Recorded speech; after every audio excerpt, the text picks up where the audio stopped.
சொல்றி. அச்சச்சோ, அப்படியா? அச்சச்சோ, சரி நம்ம அப்படியே பண்ணிடலாண்டி. அதான் பண்ணி ஆகணும், வேற வழி இல்ல. ஆமாண்டி, அதே பண்ணிடலாம். ஐயோ, என்னாச்சுடா? ஏன் இப்படி பதட்டமா பேசிட்டு இருக்கிற? என்னோட நிலைமை நினைச்சா ரொம்ப பாவமா இருக்குடா. அவளுக்கு போய் இவ்வளவு கொடுமை நடக்கும் நான் நினைச்சே பார்க்கலடா. என்னோட க்ளோஸ் ஃப்ரெண்டுடா புட்டவன். ஏன்டா, என்ன ஆச்சு? என்னன்னு தான் சொல்ல. அவளோட புருஷன் இருக்கான்ல புட்டோ, இல்லாத கொடுமையெல்லாம் பண்றானாமா.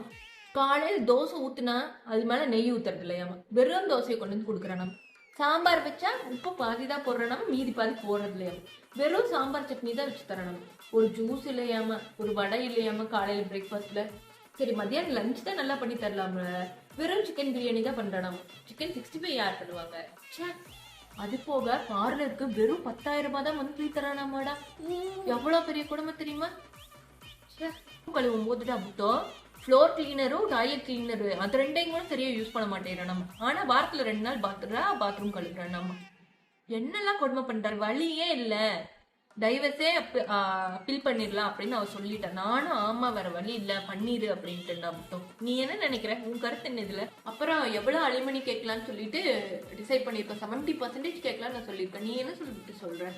ஐயோ, கொடுமையெல்லாம் அவ்வளவுதானா இல்ல இன்னும் நிறைய இருக்குதா? கொஞ்சம் பெரிய கொடுமையா தான் இருக்குது. பேசாம நீ என்ன பண்ணு, 70 வேண்டாம், கொஞ்சம் கம்மியா இருக்கிற மாதிரி இருக்கு, 100 கேளு. இல்லைன்னா அவன் சொத்தையே எழுதி வாங்கிருங்க, ஒரேடியா முடிச்சு விட்டுருங்க அவனைய. சரியா?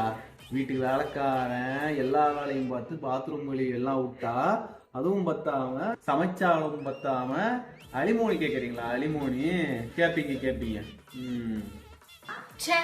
நீ இவ்வளவு மெயில் சாமினிஸ்டா இருப்பேன்னு நான் எதிர்பார்க்கலடா புட்டோ. என் மூஞ்சிலே முடிக்காது. உனக்கு உண்மை தெரிஞ்சு போச்சு, உன்னை விடக்கூடாது.